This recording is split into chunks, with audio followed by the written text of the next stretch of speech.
Agenda para el tiempo. La semana que viene tenemos.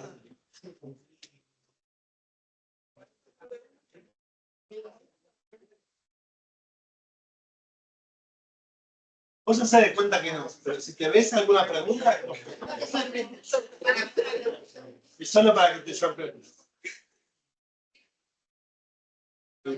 Hay un tema que damos entre la fecha de parcial y la fecha de recuperatorio, que no entra para el parcial, pero sí entra para el final. También. ¿Qué? Para el adelantado. Para el adelantado también.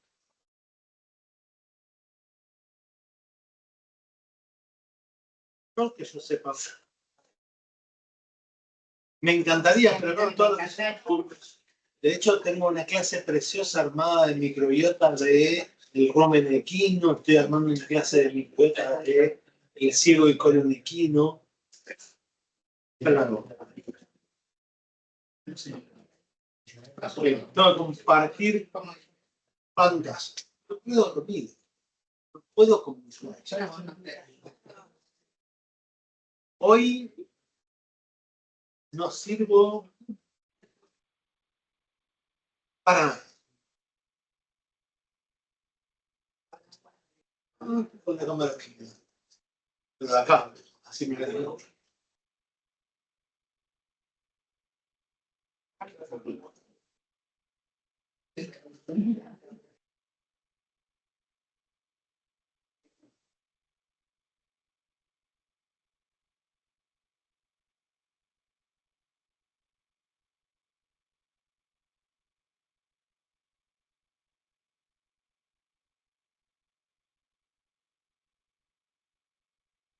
Pasando a lo que eran micotoxinas,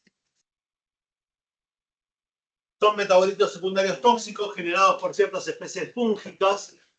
Pueden contaminar alimentos que ingieren tanto el hombre como los animales. ¿Sí?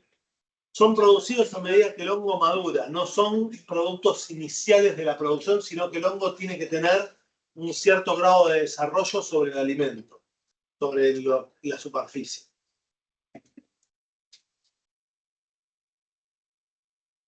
Se consideran habitualmente posibles defensas de los hongos para evitar el crecimiento de otros organismos vivos. Y la estructura química típica de las moléculas tienden a ser siempre anillos heterocíclicos, dentro de los cuales podemos tener 6, 8 anillos. Acá vemos, por ejemplo, uno típico, como una aflatoxina. Se ve que acá hay como una especie de anillo. En realidad, si lo viéramos entero, tendríamos como 5 anillos, uno unido al lado del otro. Algunos son simplemente anillos y otros tienen reemplazos. Bien, pueden alterar también la calidad organoléptica, sabor, aspecto, etc. ¿Sí? La gran mayoría de los hongos que producen micotoxinas, podríamos simplificarlo y decir, los hongos que producen micotoxinas en general son basidiomicetos, el último grupo que habíamos visto. ¿Sí? ¿Por qué se dice que son metabolitos secundarios? Porque no tienen un rol bioquímico aparente dentro del metabolismo. Sí. Molesto. Y van a desarrollarse en etapas tardías de la vida. Eso también es importante porque si yo, un manejo que podemos tener con los alimentos para evitar la presencia de micotoxinas es justamente un consumo rápido. ¿Sí? El problema de ¿dónde va a aparecer el problema de micotoxinas habitualmente? En aquellos alimentos que tenemos que almacenar mucho tiempo. Por ejemplo, no, embutido. No es lo típico. ¿Cuánto tiempo dura la harina? Harina, el trigo, la soja, ¿cuánto dura? En general se mide en años. Es como una perecedera. Es un clásico no perecedero. Esos alimentos son los primeros que podemos llegar a evaluar como alimentos donde podrían aparecer micotoxinas. Podríamos agregar especias, yerba mate, tabaco. Sí. Sí. La pregunta es, ¿se han hallado micotoxinas en este tipo de alimentos? Ahora lo vemos. Bien, hay dos tipos de micotoxicosis que se denominan micotoxicosis primaria y secundaria. La micotoxicosis secundaria, perdón, vamos a empezar por la primaria. Sí está, pero está más fea. Tiene un choclito, unas cosas así que... que no me gusta y la cambió.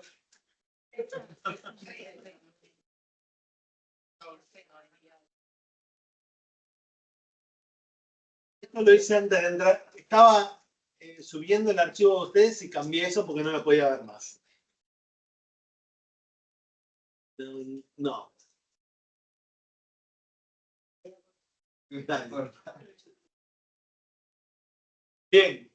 Un vegetal es atacado por algún hongo toxigénico. Al cabo de un tiempo, ese hongo se tiene que colonizar el vegetal y luego de la reproducción dentro del vegetal va a empezar al cabo de un tiempo a producir micotoxinas. Bien, esas micotoxinas ahora aparecen en el vegetal que va a ser consumido por algún animal o el ser humano. ¿Está claro? Esas micotoxinas entonces llegan al animal o al ser humano y ahí causan la enfermedad de micotoxicosis. Esas micotoxicosis se pueden dar de dos formas, ya sean por gran cantidad de consumo de una micotoxina en el corto plazo,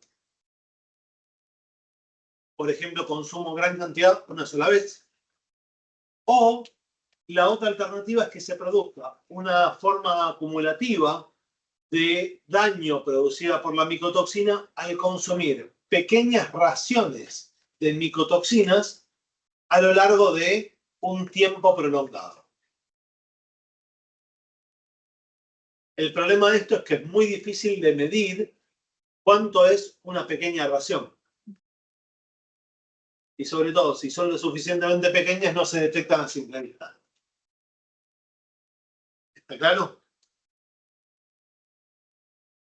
Bien. Micotoxicosis secundaria.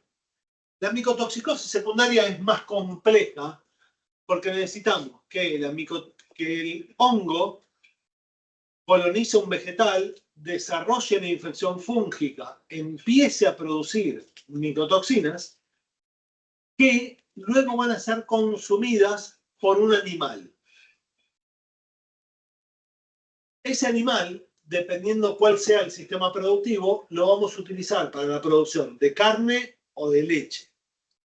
Y entonces vamos a ver que según cuál sea la micotoxina, va a acumularse en algún tejido o en otro. ¿Está claro? ¿Por qué se va a acumular en músculo? Porque tiene que tener características de afinidad en relación a moléculas de la célula muscular. ¿Por qué se va a acumular en leche? Porque tiene que ver o tiene que solubilizarse o ingresar de alguna forma a las células epiteliales del tejido mamario. ¿Está claro? ¿Podrían ingresar al cerebro? Sí, pero no podrían salir de ahí, salvo que alguien se coma eso. ¿Está? Bien. ¿Quiénes se enferman entonces por micotoxicosis secundaria? Son animales que tienen que haber consumido. Un animal que tenga la toxina en su interior. Y esa toxina en su interior tiene que estar ubicada en algún lugar que sea órgano de consumo. ¿Está claro? Lo pongo de otra forma. Si las pezuñas del cerdo acumulan una micotoxina, difícilmente causa daño a la salud. ¿Por qué? Porque nadie come pezuña de cerdo. ¿Está claro? ¿Se entendió? ¿Dudas con esto? Bien.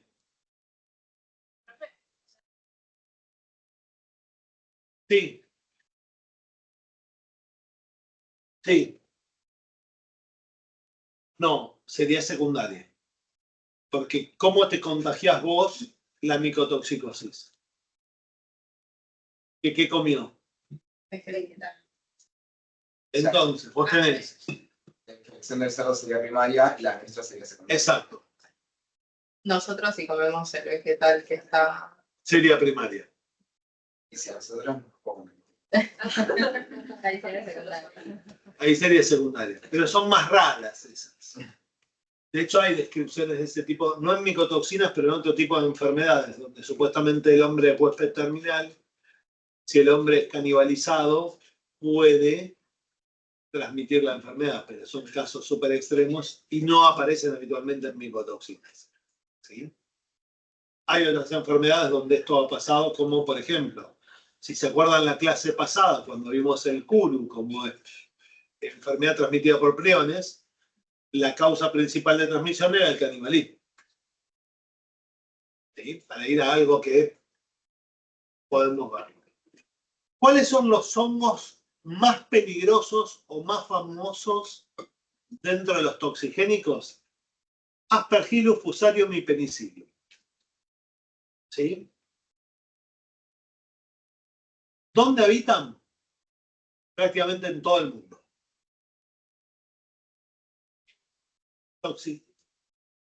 Sí. Son basidemicota. Bien.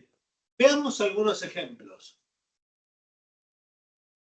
El Aspergillus flavus produce una toxina que se conoce como aflatoxina, que es reconocida por la capacidad de producir cáncer de hígado. ¿Sí? Penicillium crustosum produce una neurotoxina conocida como tremórgenos, o la cialenona del Fusarium equiseti, que lo que produce es una actividad estrogénica en yeguas, haciendo que parezcan que están en celo y no lo están. ¿Sí? El Fusarium esporoticoides produce hemorragias con la toxina T2, o el deoxinivalenol o DON, vomitotoxina, causado por Fusarium graminearum. Efectos eméticos fundamentalmente con posibles causas de cáncer posterior. Sí. Sí. Sí. Cambia el celo del animal, genera que cambie el comportamiento, no cicla, pierde fertilidad. No. No, para nada. Y además repite celo. Si yo le insemino, no queda preñada. Y lo dije muy de veterinario. La frase es, repite celo, es porque justamente al no quedar preñada, vuelve a...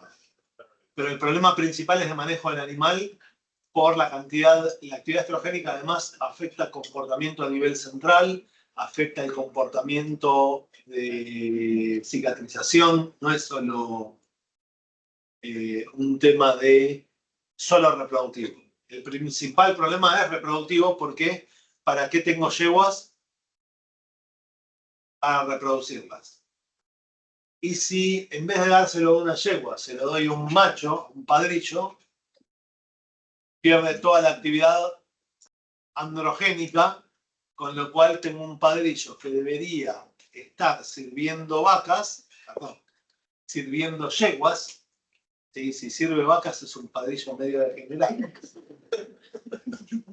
Sirviendo yeguas y en realidad no hace nada. ¿Claro? Si contáramos el conteo espermático, o sea, si simplemente lo utilizo para sacar semen, también sería un problema.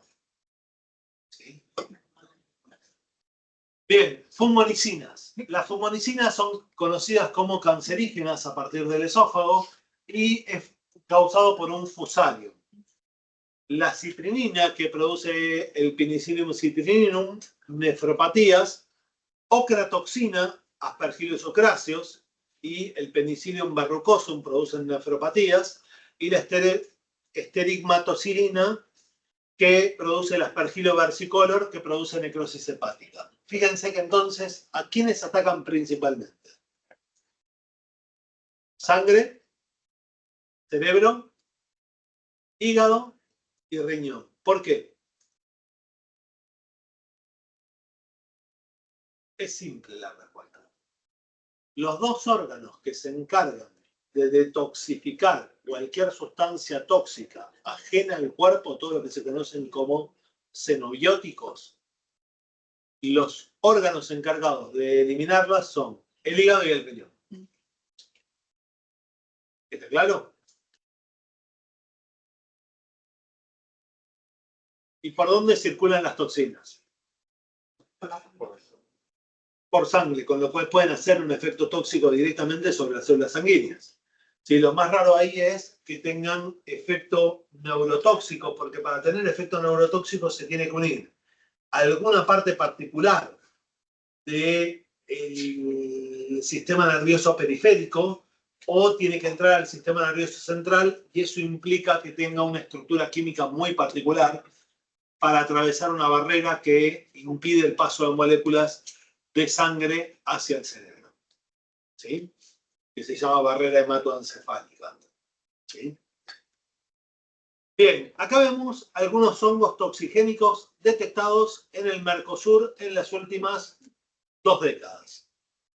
Alimentos involucrados: maní, maíz, trigo, girasol, arroz, hierbas medicinales, alimento balanceado, sorgo, soja, jugo de manzana, algodón, yerba mate, café. Todo esto, cuando lo coman, recuerden que puede tener micotoxinas.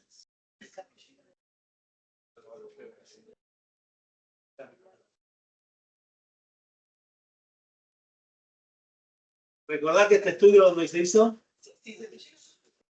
En Mercosur. O sea, no encontramos en Colombia, ¿por qué? No. Porque no buscamos. La ignorancia no nos dice nada. Sí, tal cual. Sí, sorgo. Sorgo por la fe. ¿Cómo?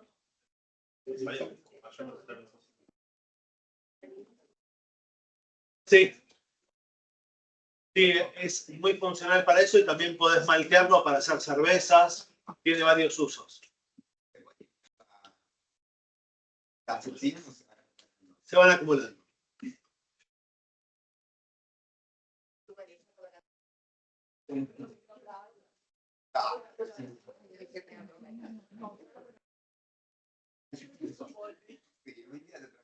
Sí, a partir de hierbas medicinales.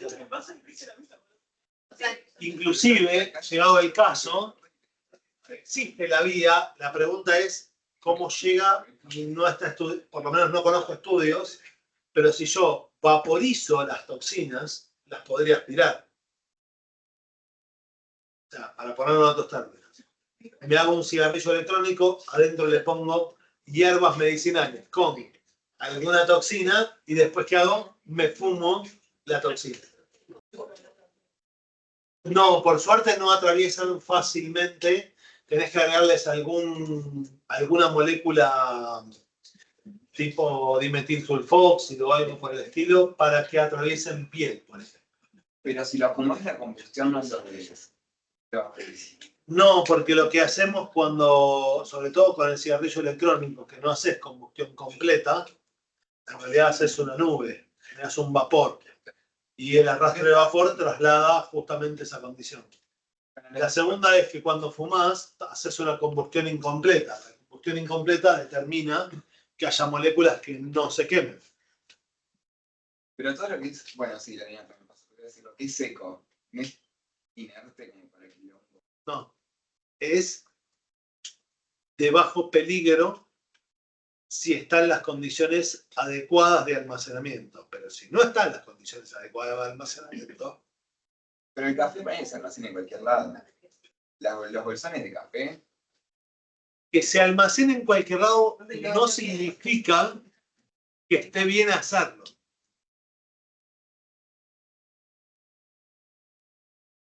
Van generando un efecto acumulativo.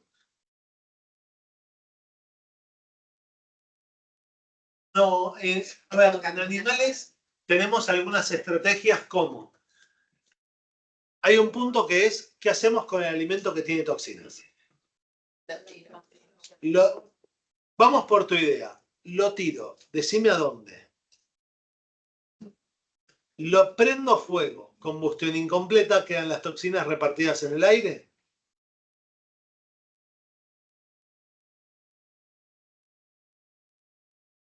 Bien. Podemos buscarle vueltas. Sí, y si te da positivo, ¿qué hago?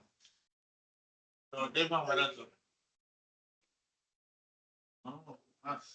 Bien, el punto en cuestión es si da positivo, sobre todo cuando vos tenés grandes cantidades. Vamos a ponerlo de esta forma. Tengo 10 kilobolsas que me dieron positivo, 10 kilobolsas. Quiero meter 10 toneladas de soja positivo a aflatoxina B. El tema es Un límite. Siempre hay un límite. Me dio arriba el límite, ¿qué hago?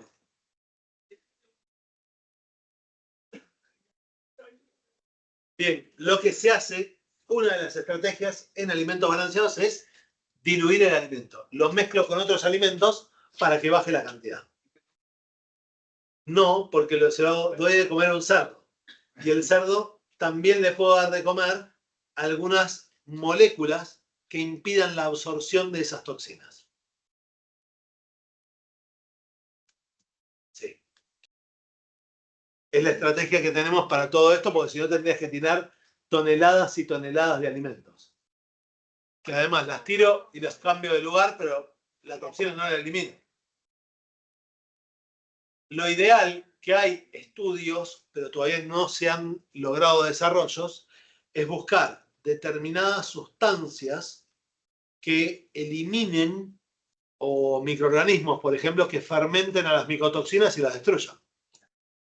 Si encontramos el microorganismo que destruya la toxina, lo que tendría que hacer es un fermentado de ese alimento con el microorganismo que puede destruir la toxina y detoxifico el alimento. No hay forma de descomponer. Hasta ahora todavía no hay ciertas propuestas, pero por ejemplo no se hace. Uno de los primeros, no sé si ven cuál fue el primero que pusimos. Bien, ¿por qué maní? Porque es el más frecuente y por lejos. O sea, cuando queremos producir en laboratorio aflatoxina, que es la toxina más tóxica, lo que vamos a usar que es maní como medio de cultivo. Así que, por favor, si se quieren cuidar, no compren maní en cualquier lado. No. Ese no. Que tenga algunos controles, más que una bolsita que no sabe de dónde viene.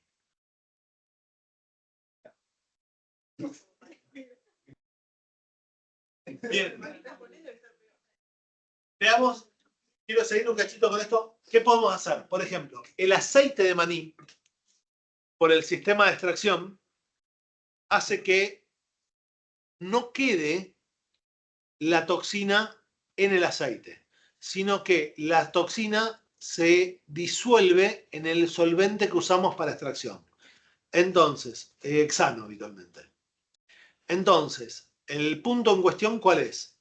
El aceite me queda sin toxinas, pero después me queda la torta, la pasta de maní.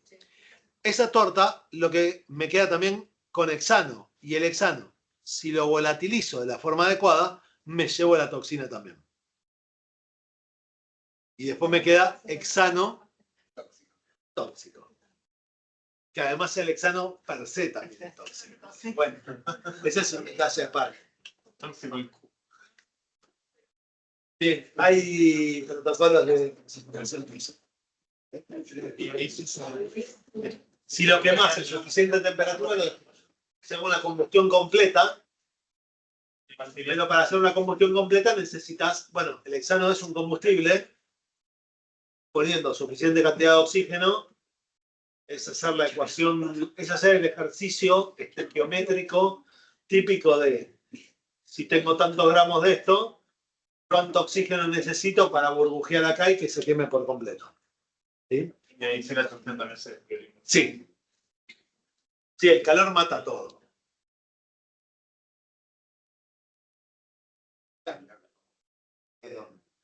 Bien, ¿quedó claro hasta acá?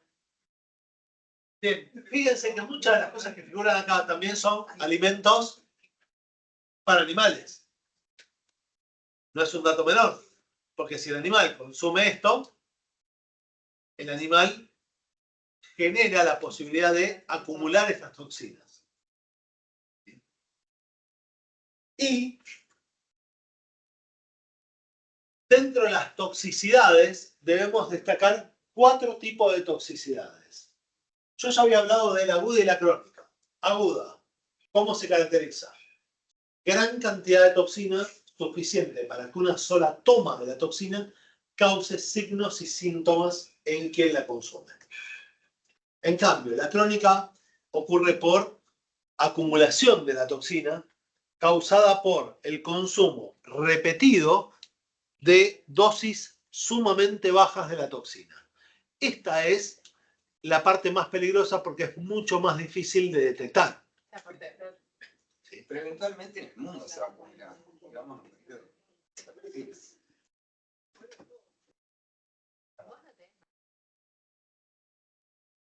No, no, ahí tenés que confiar. Si yo lo tuviera que poner como lo veo yo, es como una relación de pareja. Vos asumís, salvo que tengas una prueba cierta, Sí. vos asumís que tu pareja te es fiel.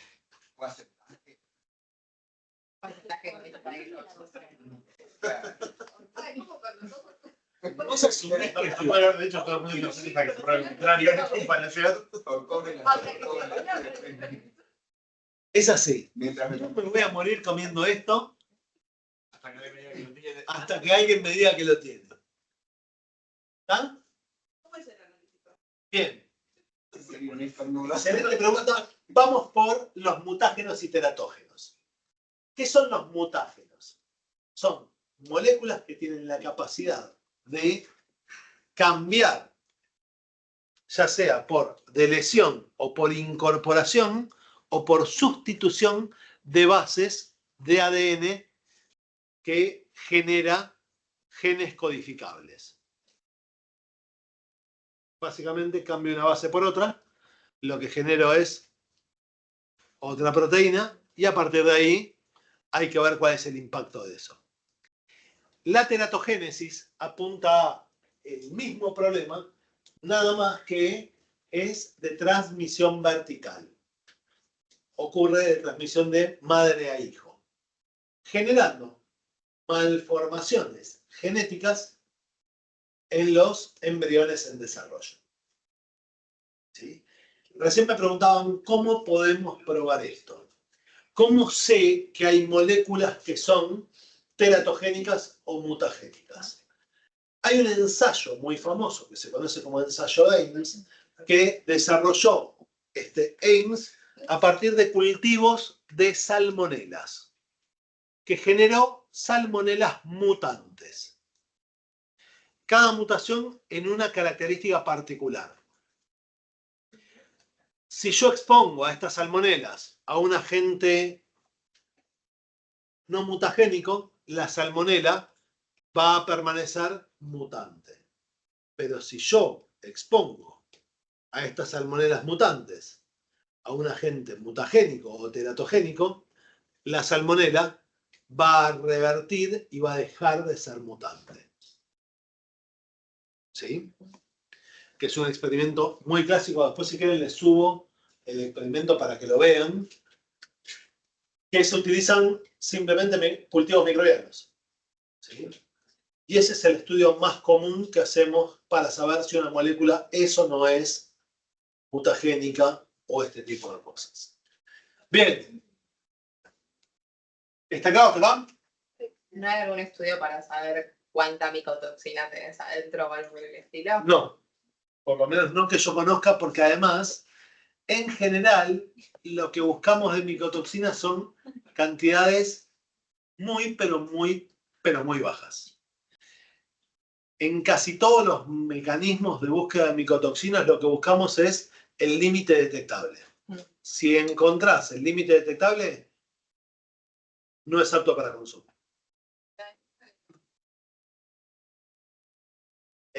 No estamos todavía, por lo menos acá en Argentina, no estamos tan expuestos.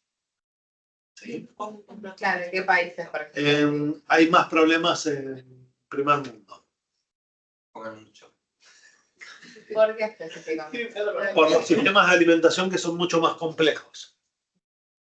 ¿Sí? Tenés mucho más conservación, mucha más distancia entre la producción y el almacenamiento. Acá no hay tanta... Tengan en cuenta que para producir micotoxinas necesito tiempo. ¿Sí? Si vos terminás de producir un grano y lo das de comer, no va a causar... Es muy raro que tenga micotoxicosis. ¿Sí? Bien, Aspergillus. Bien, contaminan todo lo que sean granos secos, fundamentalmente cereales, oleaginosas, nueces, especias, y crecen en AW bajo porque son xerófilos. ¿Sí? Bien, algunos son de importancia en la producción de alimentos como el Aspergillus oryzae. ¿Sí? Tengan en cuenta que oryzae, esto es arroz. Este es el Aspergillus del arroz y lo usamos para hacer el koji. ¿Qué es el koji? La base de fermentación para hacer salsa de soja. ¿Sí? Pero uso Aspergillus oryzae. El Aspergillus niger tengo que usar algunas cepas particulares que se usan para hacer ácido cítrico. Porque hay otras cepas de Aspergillus niger que son micotoxigénicas. ¿Sí? Bien, ¿con qué mido la presencia de esto? Fundamentalmente tengo que buscar al hongo y luego de encontrar al hongo tengo que buscar si el hongo es el género y especie micotoxigénico. La gran mayoría de esos estudios se hacen por evaluación visual, lo cual es bastante divertido porque tengo que hacer un hongo micotoxigénico y después lo tengo que mirar en el microscopio. ¿Se entiende la lógica de esto? No está bueno. Yo me ahorraría trabajar en este laboratorio. ¿Sí? A vos te gusta, pero yo soy. Los otros de frente. ¿Eh? Entonces los de frente, pero no se hace igual. Son otras técnicas. Sí. Bien, podés usar también métodos de detección por vía química de toxinas. HPLC, GC, TLC es muy utilizada. ¿Sí? Bien. ¿Cuáles son las especies de Aspergillus más reconocidas? Número 1, el Flavus, que produce micotoxicosis primarias con las toxinas B1, B2, G1 y G2. Y si los animales consumen estas toxinas, sobre todo B1 y B2, van a modificarla a nivel hepático y transformar la toxina B1 en M1 y la toxina B2 en M2. ¿De dónde salen los nombres? B1, B2, G1 y G2 son por sus colores. Son verdes y azules. M1 y M2 viene de leche. Porque se va a acumular la B1 y B2 en leche. Bien. Aspergillus parasiticus también produce aflatoxinas y después tenemos patulina en manzanas, esterigmatoxina y ácido ciclopiazoico en quesos y carnes maduras. ¿Sí? Esto también es otro tema, la sobremaduración de alimentos, ¿sí? O fermentaciones no controladas. Y las ocratoxinas como en vegetales en descomposición. Bien, aflatoxinas, toxicidad aguda y crónica. Son carcinógenas, mutagénicas y teratogénicas en la crónica. El órgano por excelencia que atacan va a ser el hígado, aunque también atacan pulmón y pueden atacar riñones. Y el límite de toxicidad está dado en 20 microgramos por kilo.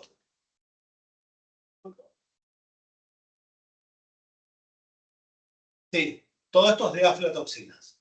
Ahora, la ocratoxina no es la esterigmastoxicina, tampoco es, no son aflatoxinas. Las aflatoxinas se llaman, aflatoxinas son 6, la B1, B2, G1 y G2, y la M1 y M2.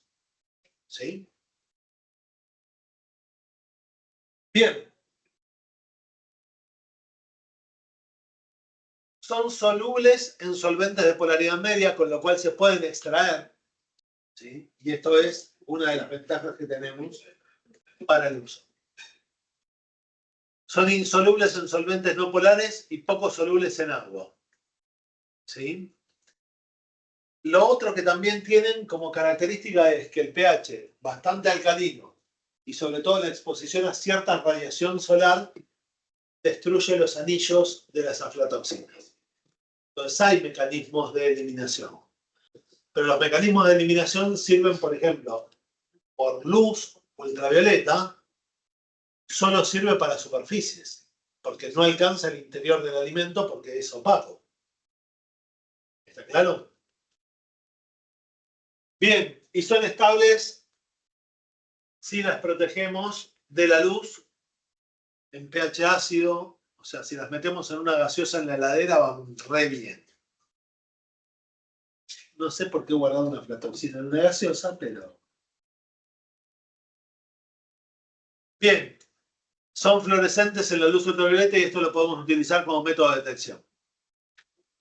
¿Sí? Bien, efectos agudos, todos de daño hepático. Fiebre, ictericia, citis, degeneración grasa, son todos daño hepático. ¿Sí? Fiebre por producción de proteínas de fase activa. Ascitis es la acumulación de líquido a nivel peritoneal producto de la falta de proteínas en sangre y el cambio osmótico.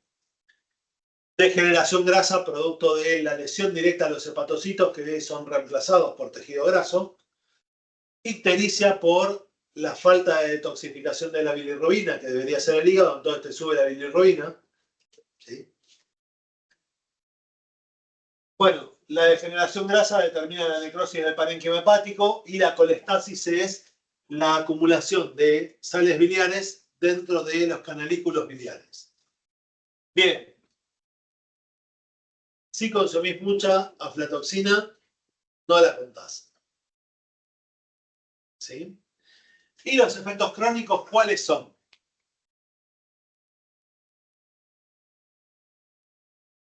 El primero, cáncer hepático. ¿Sí? ¿Cómo detectás el cáncer? Pérdida de peso, decaimiento, dolor abdominal, sensibilidad en la zona hepática. ¿Cuándo te lo detectan? El hígado empieza a manifestar signos cuando más del 70% del tejido se encuentra lesionado. No, porque el PET lo que te marca en ese cáncer es cómo es el metabolismo a nivel de glucosa. Y eso depende de la cantidad de consumo de glucosa que tenga la célula cancerosa. De detectarlo a tiempo no, pero es lo mismo que te pasa con el PET y el cáncer de páncreas. Donde sí, vos lo detectás. Che, mirá, está acá. ¿Y después qué haces? Le decís. El hígado no se regenera. El hígado se regenera, pero si las células están cancerosas, se reproducen. O sea, solamente podría hacer un trasplante. Podrías un trasplante. Hay terapias, hay que ver cuál es el caso. Sobre todo hay que ver qué tan agresivo es ese cáncer hepático. Identificar el hígado. Tengan en cuenta que una vez que el cáncer se desarrolló, las células pueden migrar. La palabra cáncer hace referencia no a la degeneración celular, sino a la posibilidad de que esas células se trasladen a otros tejidos. ¿Sí? Si no, no sería cáncer, sería tumor. Si no fuera metastásico. ¿Está claro? Bien, lo principal es cuidarse y en ese cuidado, cuando trabajás con micotoxinas, la clave es todo es altamente tóxico. Tengan en cuenta que lo que vamos a hacer con micotoxinas, ¿qué es? ¿Cómo hago para detectar micotoxinas? Las tengo que extraer. Bien.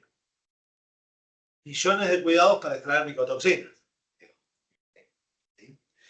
Es una técnica que solo conviene que haga personal sumamente entrenado que haya practicado con otras cosas previas. Si no es las primeras técnicas para trabajar. ¿Sí? Yo creo que hice solo una vez en la facultad. No lo hice yo. Dije. Sabiendo de qué se trataba, dije, vayan, vayan. ¿Cómo no? Yo no. Yo venía a respirarlo. Respirarlo, que ingrese por piel. En realidad, no es una molécula por las características que ingrese fácilmente por piel. Pero con que tengas alguna molécula, por ejemplo, una crema que ingresa por piel, la usas de vector. Recuerden que es soluble en solventes poco polares. O sea, si lo pongo en agua, no solubiliza, no entra. Si lo pongo en aceite, no entra tampoco. Pero en uno intermedio, acetona. ¿Sí? Bien, ¿y qué hacemos con, fíjense cuál es la terapia de detoxificación de aflatoxinas? ¿Qué uso? Un oxidante hipoclorito de sodio bastante concentrado. Tengan en cuenta que las lavandinas que compramos están entre el 3,5 y el 5,5%. O sea, al 2% es bastante lavandina. Bien, ¿y después qué uso? Acetona al 5. ¿Para qué? La acetona, ¿qué es? Un solvente orgánico poco polar. ¿Sí? Bien, todo se limpia después con acetona y para luego se deja evaporar. ¿No? Punto importante, para cuantificar micotoxinas, además podemos necesitar el uso de cloroformo y benceno. Vale la pena destacar, los dos también son tóxicos hepáticos. O sea, déjalo que lo haga otro. Bien.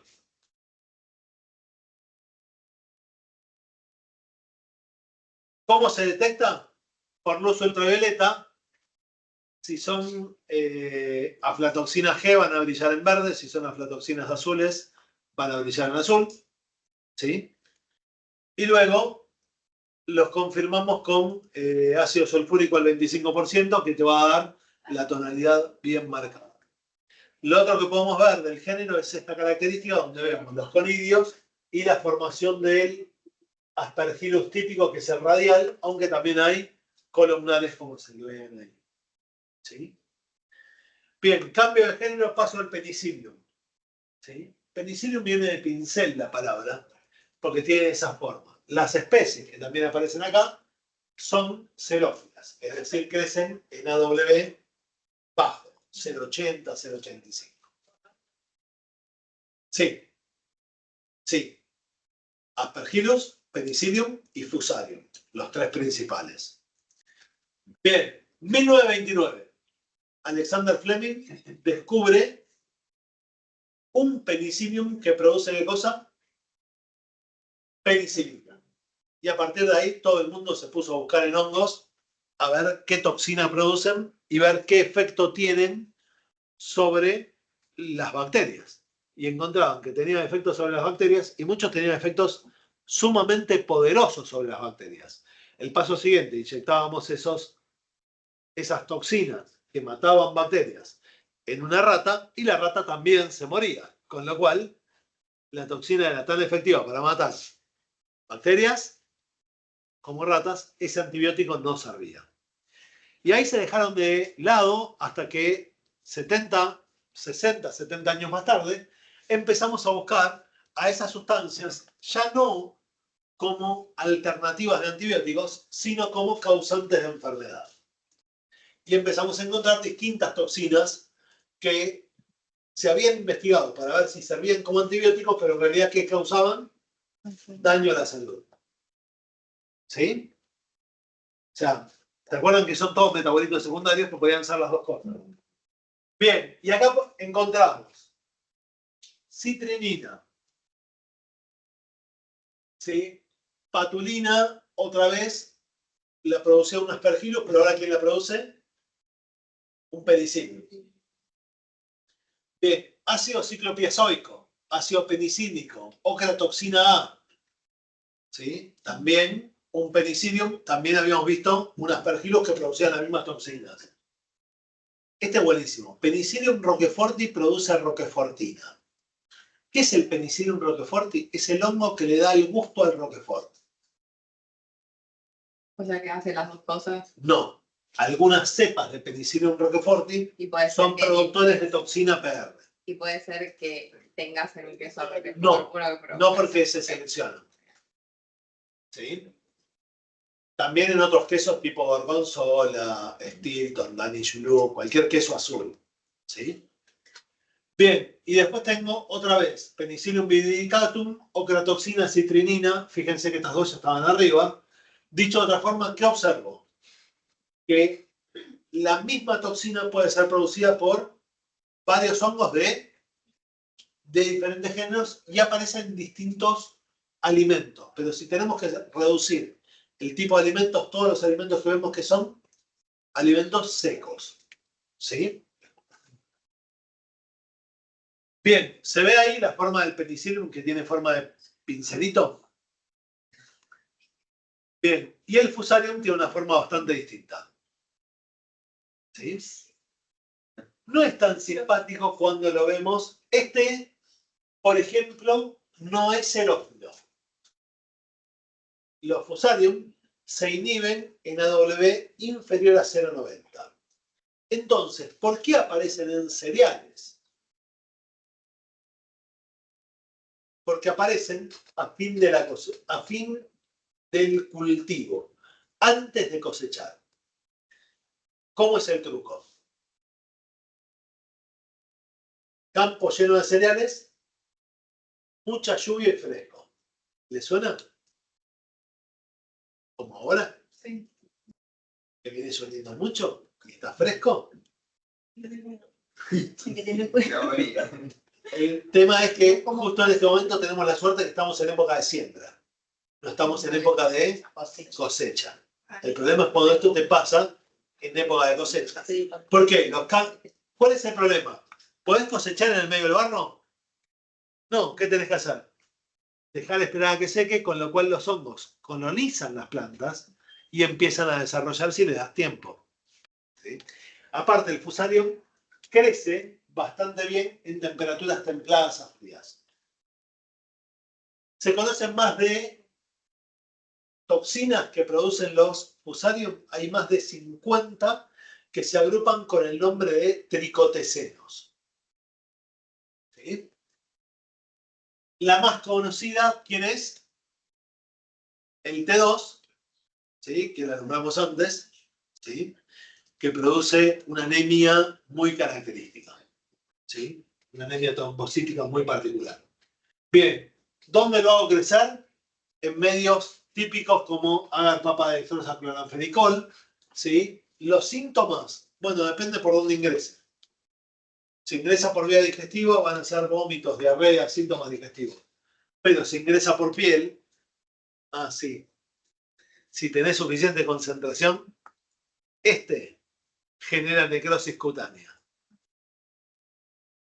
¿Sí?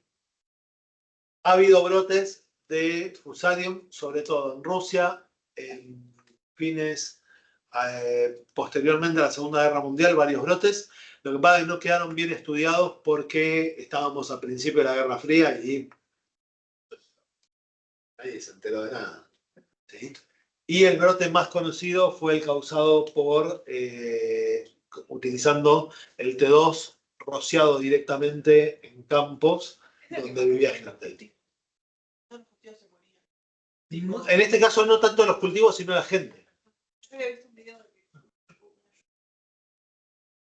No, pero eso normalmente tenemos más cositas para tirar así. Los más comunes en eso eran todos los napalm y algunos residuos del napalm en particular, el agente naranja y esos. Pero eso es todo químico, no es biológico. De la toxina. El hongo no causa ningún síntoma salvo que tenga la toxina. O sea, tengan en cuenta que podemos comer penicillium habitualmente cuando te comes un Roquefort, comes el hongo y no pasa absolutamente nada. Depende del hongo y las condiciones de cultivo, pero lleva tiempo, más de 20 días. Si no es instantáneo. ¿Sí? Y no hay un estudio exacto que te diga, no, mirá, 4 días a 14 grados da tanta toxina. Porque depende mucho de la especie, muchas condiciones. Bien, se ve que la forma de este es bastante diferente. Si ahí se ven las esporas. Bien. A ver de este.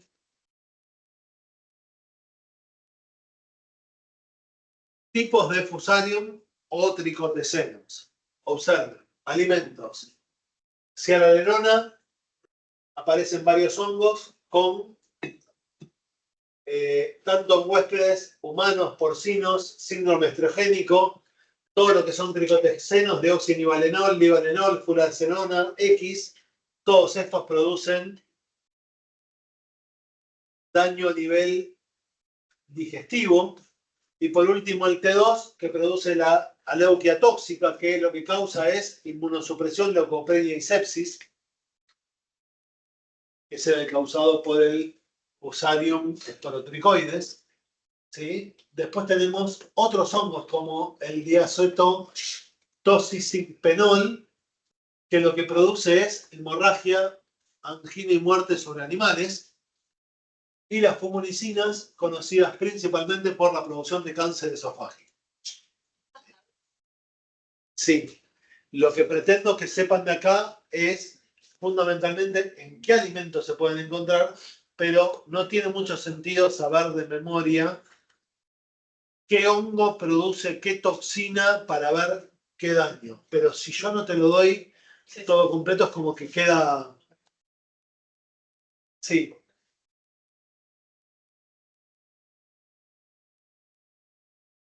Bien. Hongos que encontramos en regiones. Está corrido, pero esto es en cualquier región. Por ejemplo, tenemos Equiseti, que es uno de los causantes de Graminearum en zonas templadas y Esporotricoides en zona templada. Voy para atrás.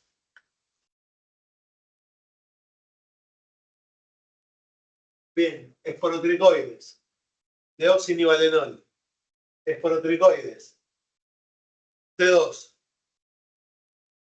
Graminearum.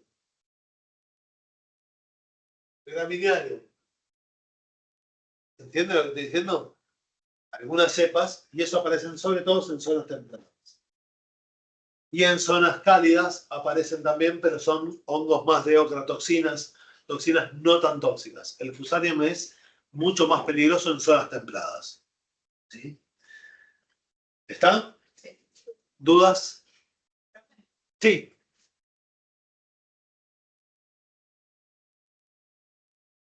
Nada. Me relajé. Dije, Solo tengo hambre. decime cuál es el alimento y yo te digo de qué te morís. Aflatoxina, manía aflatoxina. Fácil. Arroz, Bacillus cereus. Arroz hervido. Elijan el alimento que brótola. Es muy interesante. Ese pescado lo que te puede producir es, lo más típico va a ser con bacterias o metilmercurio. Gente que come mucho atún a veces tiene intoxicación por Blanqueadas. Algas, metilmercurio, metales pesados. Ya no le nada. Sí, lo acumulan. ¿Qué? Bueno, Hamburguesa de colio 157H7. Digo, directa. No.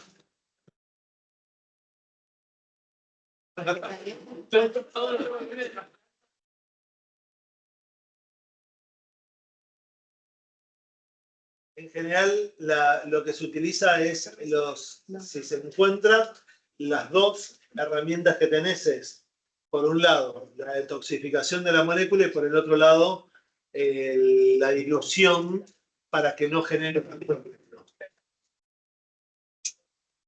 No, FAO lo que recomienda es que vaya a consumo animal. Y después hay que ver los animales de qué zona y de dónde, porque habitualmente eso termina en África o cosas por el estilo. Claro. Primer mundo que detecten la cosa te lo derivan. ¿Encontramos este elemento barato? Te vamos a subvencionar la soja. La clase que viene, mi intención sí es genética. Sí. Vamos a ver cómo nos va con la genética bacteriana.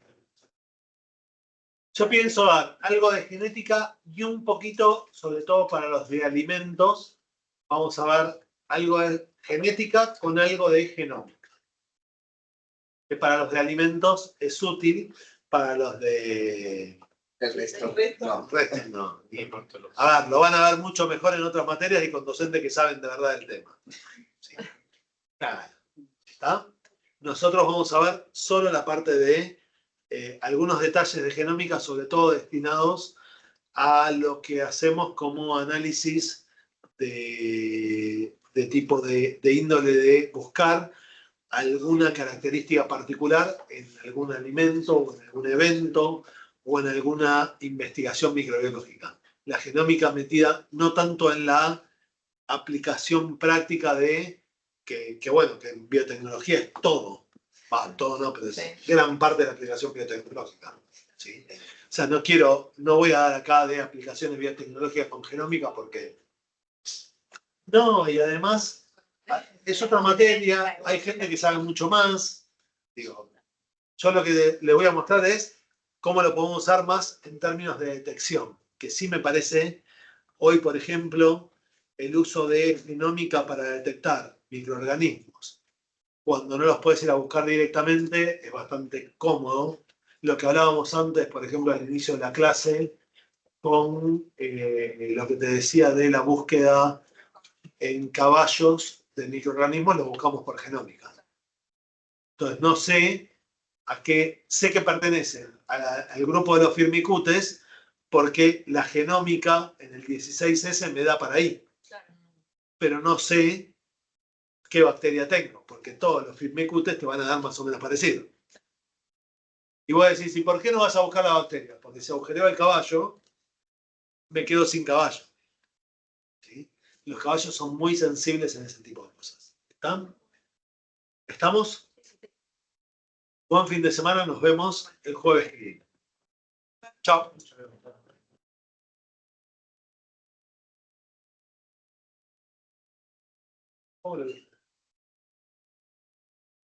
Quiero cambiar un par de cosas de esta presentación. Sí, si no está con.